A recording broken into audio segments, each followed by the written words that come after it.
Welcome to episode 5 of the first season of the American Opioid podcast.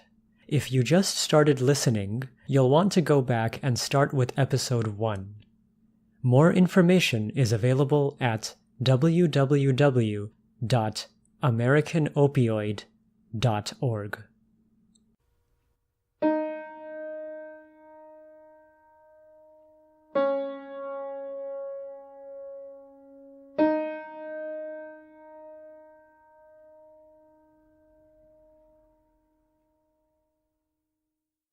Marjorie arrived at the pharmacy again at 9 o'clock sharp for her refill.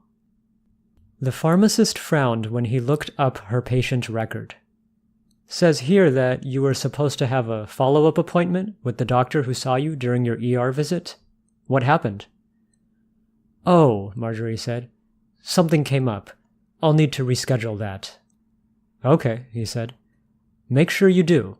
You won't get another refill after this one unless the doctor fills out another prescription." As soon as she stepped out of the clinic, Marjorie took out her phone and scheduled the appointment. The following week, the doctor asked, "How are you feeling right now?" "I can move around more," Marjorie replied, "but I still need the medicine." The doctor removed her neck brace, then had a scan done. "It looks like everything has more or less healed," he said, looking over the results. With his fingers, he lightly pressed down on different parts of her neck and shoulders. After a few seconds, she inhaled sharply. "Ow, that hurts!" He stopped, looked puzzled. "Really?" "Yeah," she said. The doctor frowned. "Do you need to work?" "Yes, and the medication has made that possible," Marjorie answered. "Okay," he said. "I'll write you another prescription. The neck brace will stay off, though, because otherwise your neck muscles will atrophy."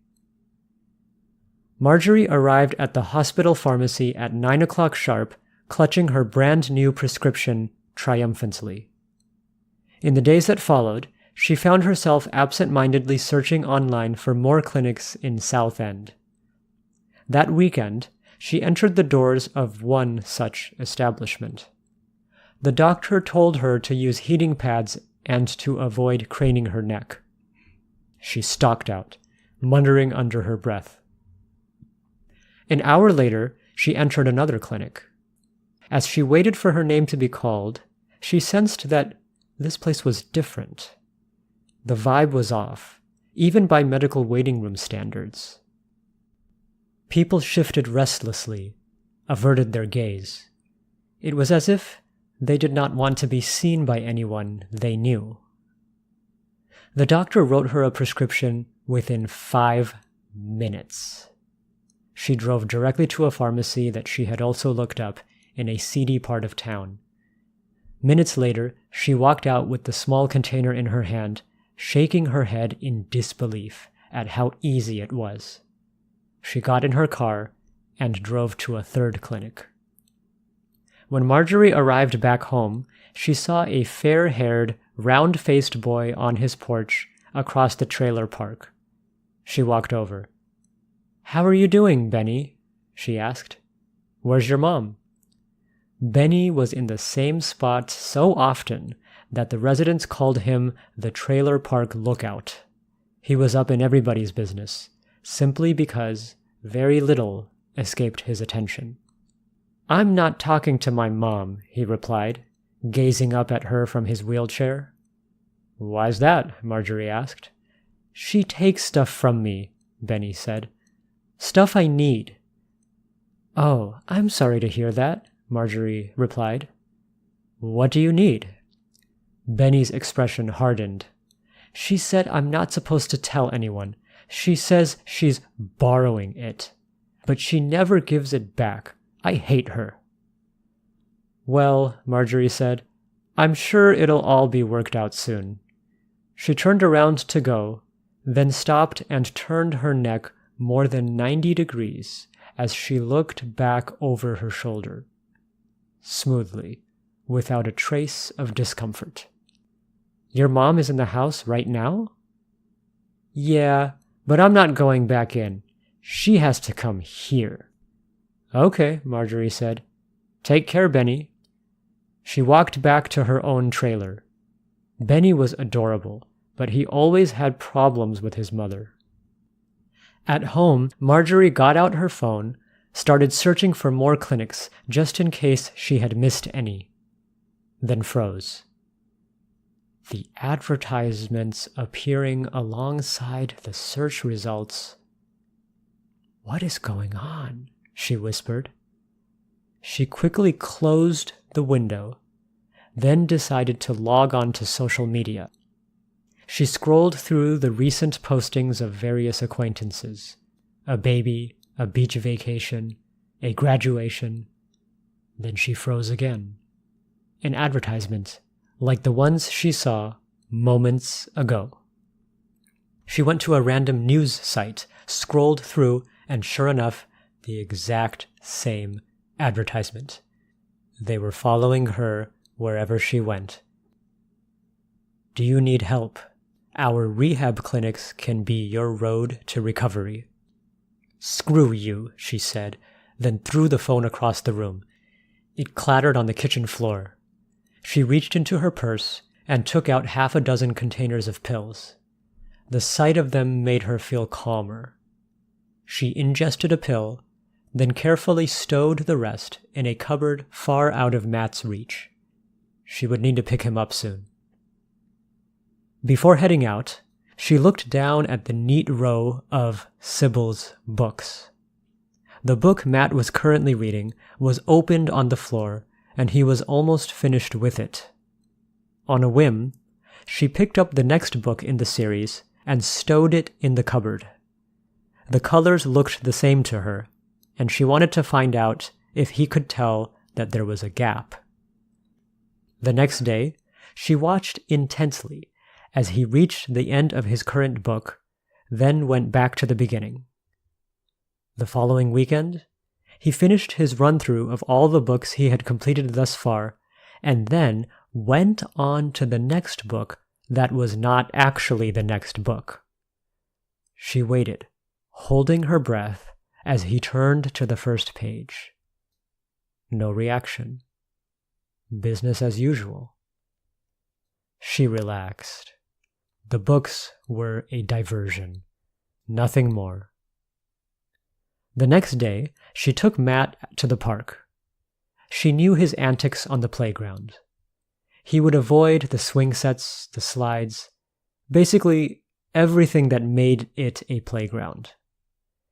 Instead, he would get down on his knees and smooth out the sand in front of him.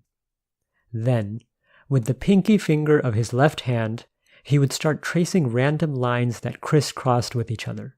He would sometimes dribble saliva onto his finger from his mouth before tracing a line, so that some parts of the sand appeared darker than others.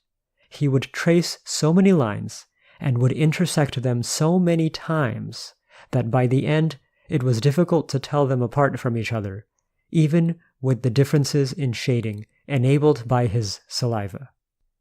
Then he would jump up and down in excitement, pointing at the mess and looking at Marjorie eagerly, as if he had discovered something new.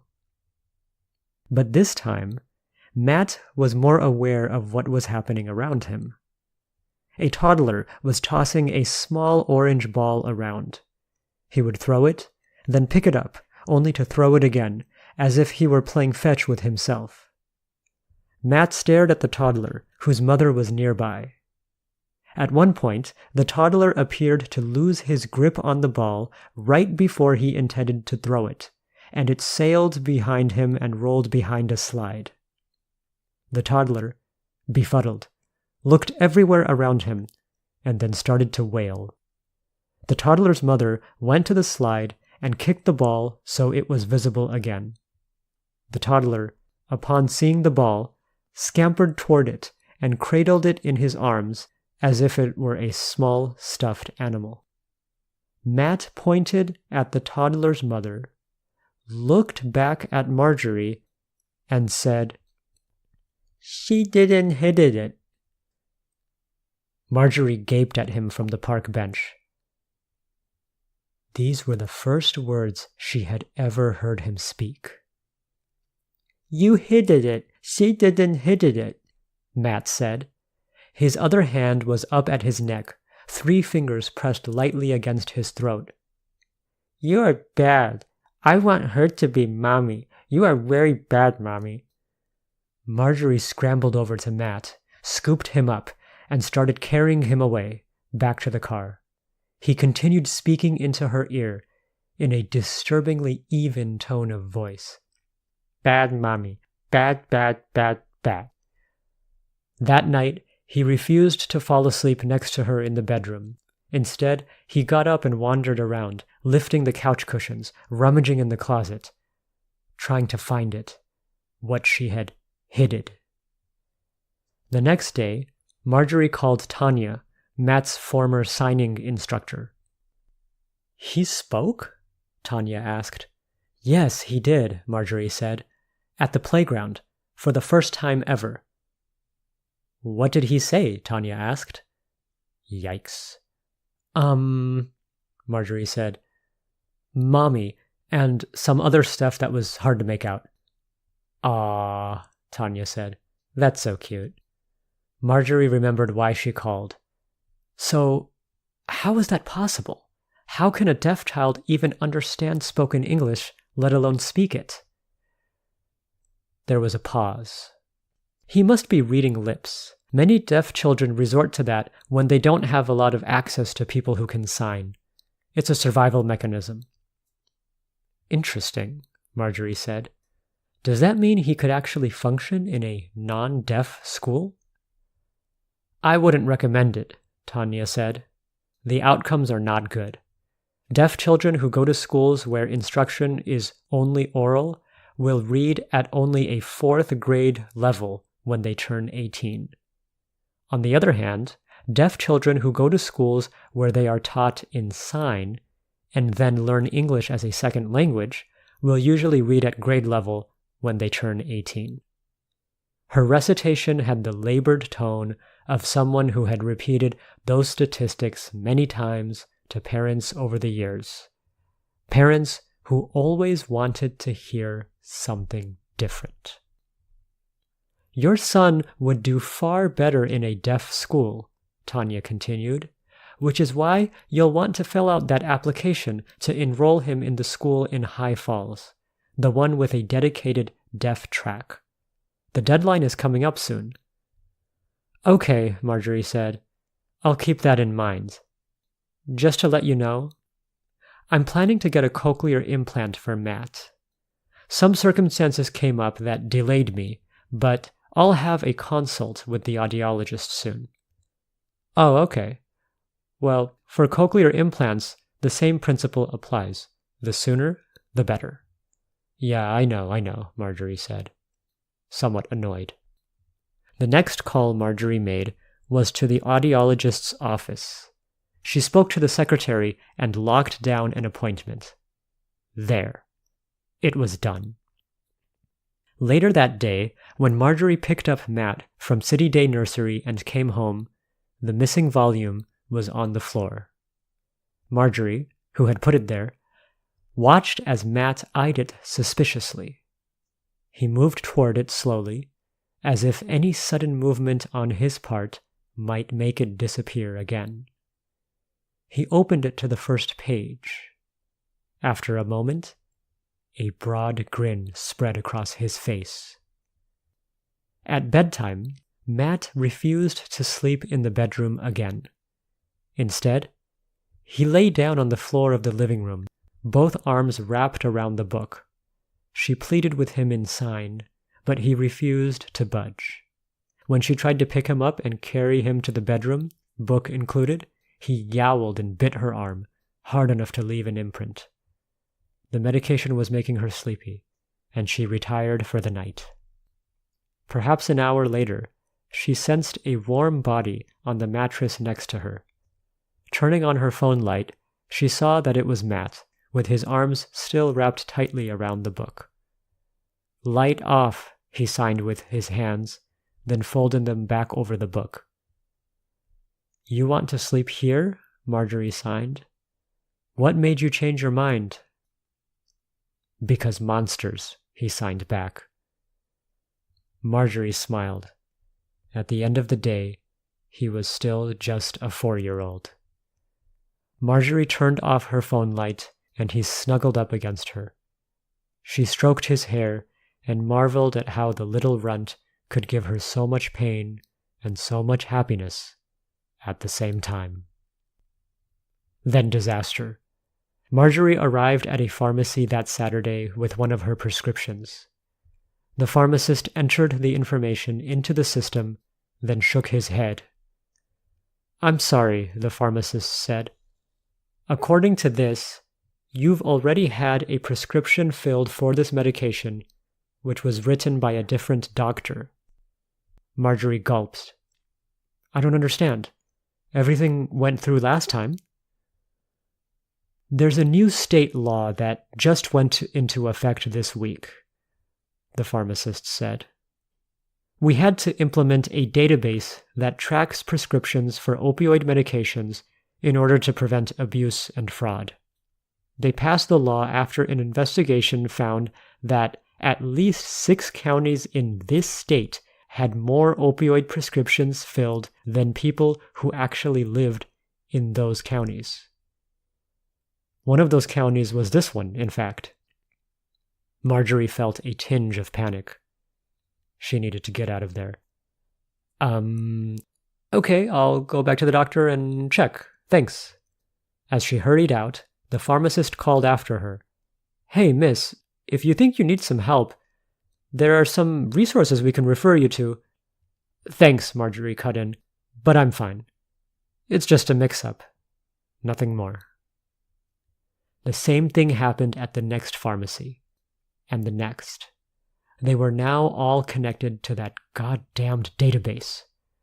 On Sunday, she drove more than 60 miles until she crossed the border into the neighboring state, and then found a pharmacy. She waited with bated breath as the pharmacist put in the information. After studying the screen, he headed around to the back, whispered to someone else. She watched, the adrenaline coursing through her, ready to bolt at any moment. The pharmacist came back to her. "Okay, the copay is," he said, ringing it up.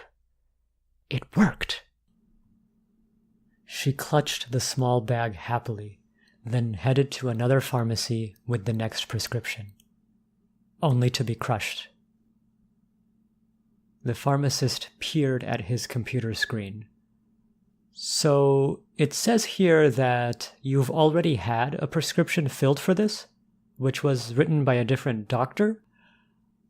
"Oh, actually," Marjorie said, "I actually just recently switched doctors. Let me go check with them and sort it out. Thanks." She hurried out. As she drove back to her hometown, Regal, Marjorie started to cry, took a pill, and the tears stopped. She could stress out later. Right now, she wanted to smile and daydream on this lovely ride through the interstate, with the enormous trees whizzing by. Back in Regal, she dropped by Level Up before heading home. Walked inside, her eyes darting feverishly across each person there. "What'll I get you?" the bartender asked. "The usual?" "I'm actually looking for someone, an older gentleman. His name is Leroy. Do you know when he usually swings by here?" Marjorie said. The bartender blinked. "Leroy? The drug dealer?" "Weeknights usually." He studied her appearance, frowned. "Lady, you don't seem like the kind of person who'd want to be one of his customers. You should get yourself some help while you still have a chance." "Go screw yourself," she said, and marched out. The bartender's laugh of surprise echoed behind her. Later that week, Marjorie sat in her trailer, brooding over her dwindling supply. She was terrified of what would happen when she ran out. She would not be well, and she wanted to stay well. The physical cravings would gnaw at her, the excruciating pain that would last for days, which only the pills could alleviate. Marjorie's phone buzzed. "Hello, Miss Kane. Looks like you missed your appointment with the audiologist regarding your son's cochlear implant. Would you like to reschedule?" "No," Marjorie interjected. "Not at this time. Too much stuff going on. I'll get back to you. Goodbye." After an hour or so, the doorbell rang. She sighed, then got up and answered it. "Marjorie Kane?" the delivery man asked. She signed, then watched him lug in a large box. The dimensions were all too familiar. She already knew who it was from and what she would find inside. Sure enough, a row of books. That old woman and her strange ways. That old woman. Marjorie suddenly felt unease, and not because of Sybil. She worried about getting fired.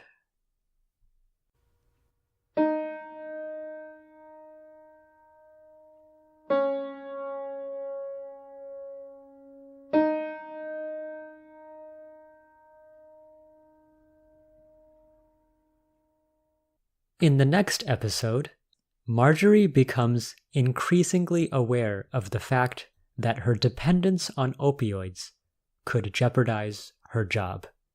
Join us next time on the American Opioid Podcast.